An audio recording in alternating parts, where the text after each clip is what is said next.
자, 오늘 이제 마가복음 강의 21번째 시간 떠나시기를 간구하더라라는 제목으로 여러분과 함께 은혜를 나누려고 합니다.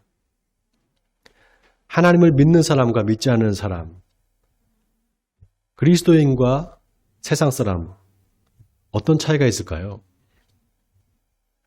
여러 가지가 있을 수도 있겠죠. 그런데 아마도 핵심은 삶의 목표와 가치를 어디에 두느냐일 겁니다. 하나님을 믿는 사람들은 내가 어떻게 하면 하나님을 기쁘시게 할까?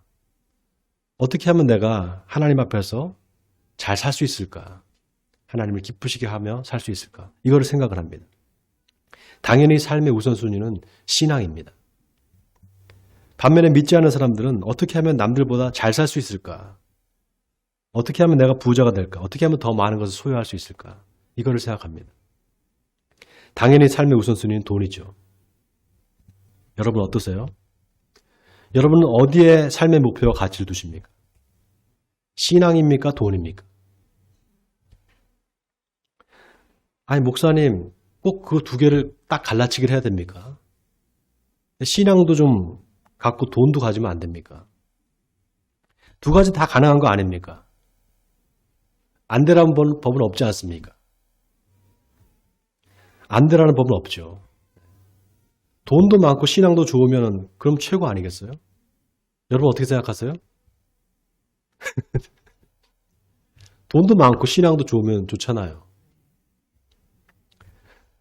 그런데요, 그게 쉽지가 않습니다. 예수님이 하신 말씀 중에 진리의 말씀이 있어요. 너희가 하나님과 재물을 겸하여 섬기지 못하느니라. 이 말씀입니다. 여기서 겸하여 섬긴다는 말이 참 의미심장한 말입니다. 여러분, 섬긴다라는 말은 종이 된다는 뜻입니다.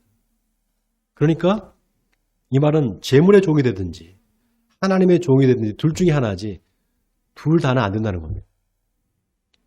왜 둘 다는 안 되냐? 사실 안 되는 게 아니라 불가능하다 이 말입니다. 그렇게 해보라는 거예요. 그러나 그거 안 될 거라는 겁니다.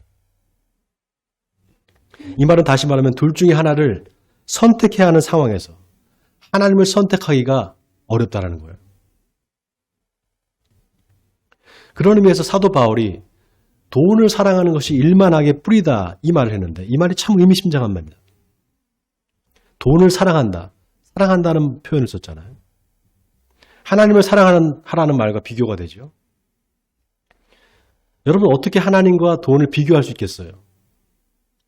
그런데 실제 삶에서는 그렇게 자꾸 비교하게 만듭니다. 매 순간순간이 하나님이냐 돈이냐 재물이냐 신앙이냐 이거를 선택하는 그런 상황이 계속 우리한테 옵니다. 그 선택의 순간에 나는 돈이 아니라 신앙을 선택한다 이렇게 결정하기가 어려워요. 쉽지 않습니다. 자, 오늘 본문에 예수님께서 거라사인의 땅에 가셔서 군대 귀신 들린 사람을 고치시는 이야기가 나옵니다. 오늘 본문 1절에 보면 바다 건너편 거라사인의 지방에 이르러 배에서 나오심에 곧 더러운 귀신 들린 사람이 무덤 사이에서 나와 예수를 만나니라 이렇게 나와 있습니다. 여러분 이 이야기가 마태복음에도 나오고요. 누가복음에도 나옵니다. 마태복음에 보면은 예수님이 가다라 지방에 가셨다 이렇게 나와 있어요. 그럼 가다라 지방과 거라사 지방이 다른 지방인가? 아닙니다. 똑같아요. 같은 곳입니다. 이스라엘 지도를 보면은 갈릴리 호수가 있고요. 갈릴리 호수 남쪽에 데가볼리라는 지역이 있어요. 데가볼리 10개의 도시다 이런 뜻입니다. 거라사 지방은 바로 이 10개의 도시 중에 하나였어요. 자, 예수님이 그 거라사 지방에 가셨는데 귀신 들린 사람을 만나는 거예요. 근데 오늘 본문 2절에 보면 예수님이 배에서 나오자마자 곧 더러운 귀신 들린 사람이 무덤에서 나와서 예수를 만났다 이렇게 나와 있어요. 마치 기다렸다는 듯이 이 귀신 들린 사람이 예수님을 만나자마자 예수님께 달려 나온 거예요. 자, 그 사람이 어떤 사람인가? 다 같이 오늘 본문 3절과 4절을 우리 같이 한번 읽어보겠습니다. 네, 시작. 그 사람은 무덤 사이에서 거처하는데 이제는 아무도 그를 쇠사슬로도 맬 수 없게 되었으니 이는 여러 번 고랑과 쇠사슬에 매었어도 쇠사슬을 끊고 고랑을 깨뜨렸음이로라. 그리하여 아무도 그를 제어할 힘이 없는지라. 자, 여기 3절에 무덤에 거처한다 이 말이 뭡니까, 여러분? 귀신 들린 사람이 무덤에 거처한다, 무덤에서 산다 이 말이에요. 어떻게 무덤에서 살 수가 있을까 의아하시죠? 여러분, 유대인들은 산 중턱에 돌을 깎아서 거기다 무덤을 만듭니다. 그래서 그 돌 무덤 안에 사람이 들어갈 수가 있어요. 복음서에 보면 베드로와 요한이 예수님의 무덤에 가잖아요. 무덤에 들어가 본단 말이죠. 그만큼 무덤 안에 공간이 있어요. 실제로 정말 가난한 사람들이 그 당시에 이 무덤에서 살았다고 합니다. 또 죄를 지은 사람들이 도망을 가서 거기 무덤에 숨기도 했다 그래요. 자, 이 귀신 들린 사람이 그 무덤에서 살았다는 거예요. 자, 게다가 오늘 본문에 보면 이 사람이 밤낮 없이 무덤 사이에서 나와서 또 산에서 늘 소리를 지르며 돌로 자기 몸을 해치고 있었다 이렇게 나와 있어요. 여러분, 귀신 들린 사람의 특징이 있습니다. 귀신 들린 사람 보면 갑자기 소리를 질러요. 막 소리를 지르고 또 힘이 엄청나게 셉니다. 여러분, 혹시 그 검은 사제들이라는 영화 보셨어요? 검은 사제들 영화 못 보셨어요? 혹시 보신 분 계세요? 아, 보셨어요? 네. 강동원 나오는 영화잖아요. 강동원하고 김윤식이라는 배우가 나오는 영화인데 이 두 사제가 카톨릭 사자인데 이제 구마 의식을 행하는 거예요. 엑소시즘이라고 그러잖아요. 귀신은 쫓는 거. 한 고등학생이 귀신이 들렸어요. 근데 얼마나 힘이 센지요. 네. 두 사람의 그 사제가 꼼짝을 못해요. 감당을 못합니다. 그리고 귀신 들린 사람의 특징이 고약한 냄새가 나요.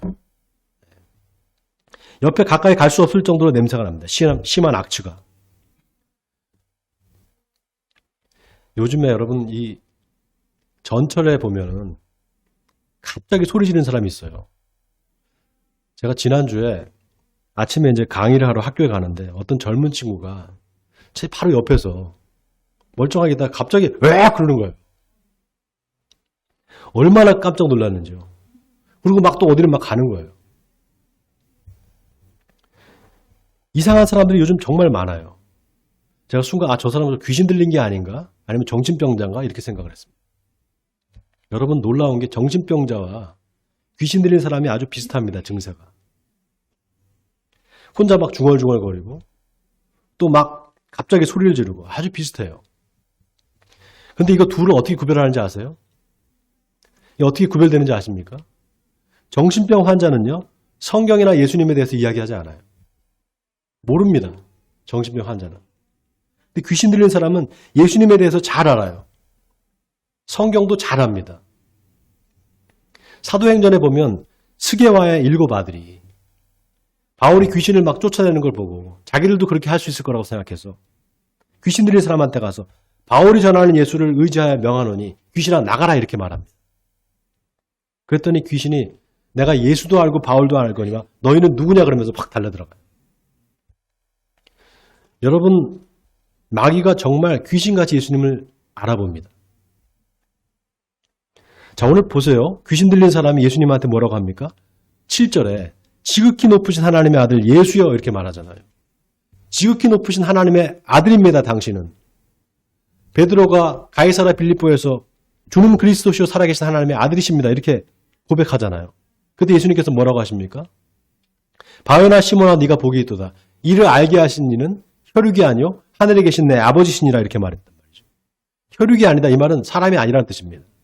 너를 알게 해주신 거는 사람이 아니다. 하나님이시다 이 말이에요. 귀신이 어떻게 알았을까요? 그러면? 네? 혈육이 아니라면서요. 귀신이 어떻게 알았을까요? 하나님이 알려주신 거예요. 귀신한테 이게 하나님의 아들이다라고 알려주신 겁니다. 자, 그런데 보세요. 예수님이 귀신 들린 사람한테 너 그 사람한테서 나와라 그러니까 귀신이 나는 당신이 누군지 압니다. 당신은 거룩하신 하나님의 아들입니다. 그런데 당신과 나와 무슨 상관이 있습니까? 왜 나를 괴롭게 합니까? 이렇게 말해요. 자, 뭐가 괴롭다는 걸까요? 뭐가 괴롭다는 걸까요? 네? 뭐가 그 귀신을 괴롭히는 걸까요?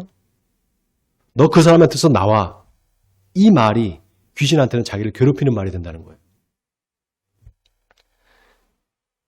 자, 왜 이게 귀신을 괴롭히는 말이 될까요? 귀신이 예수님이 하시는 그 말씀을 안 들을 수가 없기 때문이에요. 예수님의 명령을 거절할 수가 없기 때문입니다. 여러분, 이게 중요합니다. 귀신이 예수님의 말씀을 거절할 수 없다는 사실, 이게 중요해요. 여러분, 우리가 알아야 될 게 있어요. 마귀도 하나님의 종입니다. 마귀도 하나님의 종이에요. 마귀가 하나님의 말씀을 듣지 않을 수가 없다, 이 말이에요. 또 이 말은 마귀가 하는 일이 다 하나님의 섭리 안에 있다, 이 말입니다. 자, 보세요. 잘 보세요. 귀신 들리는 사람은 귀신의 영향 아래 있어요. 그렇죠? 근데 그 귀신은 예수님의 말씀을 들을 수밖에 없어요. 영적인 위계 질서가 있는 거예요. 하나님이 그럼 왜 그렇게 하셨을까? 예수 그리스도를 통해서 영광을 받으시기 위해서입니다. 하나님이 예수님을 통해서, 예수님의 그 사역을 통해서 영광 받으시기 위함이에요. 여기에 하나님의 섭리가 있는 겁니다. 자, 그런데 오늘 본문에 나오는 이 귀신 들리는 사람이, 그 안에 있는 귀신이 순순히 말을 듣지를 않아요. 나오라고 그랬는데 아무 상관도 없는데 왜 나를 괴롭게 합니까? 그러고는 버티고 있는 거예요. 그러니까 예수님께서 내 이름이 무엇이냐 이렇게 물어봅니다. 여러분, 이 말이 귀신한테 하는 말일까요? 아니면 귀신 들린 사람한테 하는 말일까요? 내 이름이 무엇이냐? 귀신한테 하는 말입니다. 귀신의 이름을 묻는 이유는 그 이름을 알아야만 내쫓을 수가 있어요. 왜냐? 귀신과 귀신 들린 사람이 하나가 되어 있거든요. 분리시켜야 됩니다. 그래서 이름을 묻는 거예요. 자, 귀신이 그러니까 뭐라고 말합니까? 내 이름은 군대니 우리가 많음이니이다 이렇게 말해요. 내 이름은 군대다. 헬라어로 레기온입니다. 레기온. 로마 병사 6,000명의 군단 병력을 레기온이라고 그래요. 그러니까 내 이름은 레기온이다, 군대다 이 말은 내 안에 귀신이 얼마나 많은가, 로마의 군단 병력만큼 많이 있다는 겁니다. 자, 그런데 보세요. 그 군대 귀신이 예수님한테 그 지방에서 내보내지 마시기를 간구했다 이렇게 나와 있습니다. 그렇게 힘이 센 귀신들이, 군대 마귀가 예수님한테 기껏 부탁한다는 게 이 지방에서 우리를 쫓아내지 말아달라 이 부탁을 했다는 거예요. 이 지방, 바로 거라사 지방이죠. 자, 왜 이 군대 귀신이 거라사 지방에 계속 머물려고 했을까요? 여러분, 이상하지 않습니까? 아니, 그 거라사 지방에 뭐가 있다고? 거기 무슨 꿀을 발라놨나? 자, 일단 이 의문을 가지고 본문을 좀 더 보겠습니다. 자, 우리 11절과 11절 우리 같이 한번 읽어보겠습니다. 11절, 12절입니다. 자, 시작. 마침 거기 돼지의 큰 떼가 산 곁에서 먹고 있는지라 이에 간구하여 이르되 우리를 돼지에게로 보내 들어가게 하소서 하니. 자, 간구했다. 간절히 구했다는 말이죠. 누가 누구한테 구했다는 거예요? 귀신이 예수님한테 구했다는 겁니다. 군대 귀신이 예수님한테, 예수님 제발 부탁이니까 우리를 이 지방에서 내쫓지 마시고 저 돼지들한테 그냥 들어가게 해주세요. 이렇게 구했다는 거예요. 누가복음에 보면 이 군대 귀신이 예수님한테 무저갱에 들어가라 하지 마시기를 간구했다 이렇게 나와 있습니다. 여러분, 무저갱이 뭡니까? 무저갱. 지옥의 가장 밑에, 가장 끝이 바로 무저갱입니다. 사탄이 들어갈 감옥을 무저갱이라고 그래요. 최후의 심판 때에 사탄은 무저갱으로 떨어집니다. 사탄이 제일 무서워하는 게 바로 무저갱이에요. 그러니까 보세요. 예수님이 나가라고 하니까 나가긴 나가야 돼요. 안 나갈 수가 없어요. 예수님의 명령을 따라야 되니까. 근데 거라사 지방은 떠나기를 싫은 거예요. 거라사 지방에 그냥 있고 싶은 거예요. 근데 그렇게 하면 예수님의 심기를 건드려서 잘못하면 무지강으로 떨어질 수도 있으니까 어떻게든지 돼지떼에 들어가게 해달라고 부탁을 한 겁니다. 자, 이 대목에서 마귀가 얼마나 예수님을 두려워하는지를 알 수 있습니다. 여러분, 마귀는 자기 마지막 끝을 압니다. 마지막 종말을 알아요. 자기가 어떻게 멸망당할지를 잘 압니다. 예수님만 보면 그래서 두려워하는 거예요. 자, 그럼 왜 하필 돼지한테 들어가게 하려고 그랬느냐? 여러분, 돼지가 지능이 아주 높아요. 그리고 사람이 먹는 걸 먹잖아요. 돼지가 얼마나 지능이 높은가 하면요. 돼지의 IQ가 어린아이 정도 된대요. 한 4살, 3살 이렇게 되는 어린아이 정도의 지능을 갖고 있답니다. 또 돼지의 그 여러 장기들이 사람들한테 이식하는데 그걸 다 사용을 해요. 돼지가 그렇게 유용한 겁니다. 우리한테 음식도 제공해 주잖아요. 고기도. 그런데 성경에서 돼지는 부정한 동물입니다. 근데 오늘 본문에 보면 거라사 지방에 2,000마리나 되는 돼지떼가 있어요. 이게 야생 돼지인가? 아닙니다. 돼지를 사육했던 거예요. 여러분, 돼지가 2,000마리면 엄청난 규모예요. 어떻게 이렇게 많은 돼지가 있었을까? 그만큼 돼지고기에 대한 수요가 있었다는 거예요. 여러분 아시다시피 유대인들은 돼지고기를 먹지 않거든요. 이슬람 사람들도 안 먹습니다. 돼지고기를. 그래서 중동 지방에는 돼지가 거의 없어요.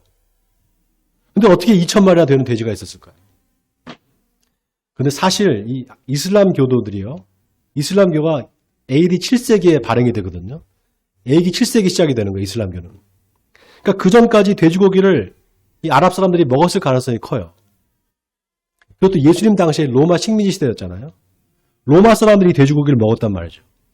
그래서 학자들에 의하면 거라사 지방에 있는 사람들이 돼지를 키워서 로마인들한테 납품하고 파는 이런 산업이 거라사 지방에 있었다는 겁니다. 자, 아무튼 군대 귀신이 예수님한테 2,000마리 되는 돼지떼에 들어가게 해달라고 간구를 하고 예수님께서 그걸 허락하십니다. 그러자 군대 귀신이 그 사람에게서 나와서 돼지떼에게 들어갑니다. 그리고는 어찌된 일인지 그 2,000마리 돼지떼가 한꺼번에 다름질을 쳐서 절벽에서 뛰어내려서 전부 바다에 빠져서 몰살을 하는 거예요. 여러분 한번 생각해 봤어요. 200마리도 아니고 2,000마리입니다. 그것도 한꺼번에 절벽에서 막 다이빙을 해서 떨어져 죽는다고 생각해 보세요. 돼지 키우는 사람 입장에서 어때요, 이거? 완전히 폭망한 거죠. 완전히 망한 거예요. 돼지 치는 사람들이 이 광경을 목격을 하고는 동네에 가서 돼지 그 주인들한테 얘기를 합니다. 그래서 사람들이 어떻게 된 일인지 보려고 몰려와요. 와서 보니까 귀신 들리는 사람이 멀쩡해진 거예요. 막 괴성을 지르고 무덤 사이에 살면서 막 소리를 질렀던 사람은 정신이 온전히 돌아와서 앉아있고, 돼지떼는 전부 다 바다에 빠져 죽어 있는 겁니다. 그걸 보고 예수님께 뭐라고 합니까? 자, 오늘 본문 17절에 그들이 예수께 그 지방에서 떠나가시기를 간구하더라 이랬습니다. 그 지방에서 떠나시기를 간구했다. 부탁했다는 거예요. 제발 좀 떠나달라고. 여러분 웃기지 않습니까? 군대 귀신 들린 그 군대 귀신은 예수님한테 이 지방에서 쫓아내지 말라고 간구를 했어요. 근데 사람들은 예수님이 이 지방에 있지 말고 빨리 떠나달라고 간구하는 거예요. 여러분 이게 마가가 어떤 의도를 갖고 쓴 겁니다. 서로 비교해보라는 거예요. 군대 귀신은 지방에서 떠나지 않고 그냥 있기를 바라는데 사람들은 예수님이 그 지방에 있지 말고 떠나가기를 바라는 거예요. 왜 그랬을까요? 여러분 돼지하면 뭐가 생각나요? 돼지하면 뭐가 생각납니까? 에? 돼지 그러면 막 좋은 이미지가 생각나요? 어때요? 더럽고 또 뭡니까? 욕심 많고 탐욕스럽고. 자, 더 놀라운 거는 그 귀신 들렸던 사람이 이제 귀신이 나가고 정신이 온전해졌잖아요. 이 사람은 예수님과 함께 있기를 간구했다고 나와 있습니다. 여러분 왜 거라사 지방 사람들이 예수님이 떠나시기를 간구했을까요? 예수님이 계속 있으면은 돼지떼가 나만 하는 게 없겠구나 이게. 우리 다 망하겠구나. 그렇게 생각한 겁니다. 그러니까 빨리 떠나달라고 그런 거예요. 여러분 여기에 오늘 본문 우리에게 주는 교훈이 있어요. 여러분 한번 생각해 보세요. 군대 귀신 들렸던 그 사람 온 동네 다니면서 막 괴성을 부르고 그래서 통제가 안 됐던 그 미친 광인을 예수님께서 해결해 주셨잖아요. 근데 아무도 거기에 대해서 이야기하는 사람이 없어요. 하나님의 놀라운 역사가 일어났는데 그보다 돼지떼가 몰살해서 죽은 게 더 아까운 거예요. 여러분 귀신 들린 사람이 정신이 온전히 돌아오고 나은 게 그게 중요합니까? 아니면 돼지 2,000마리가 중요합니까?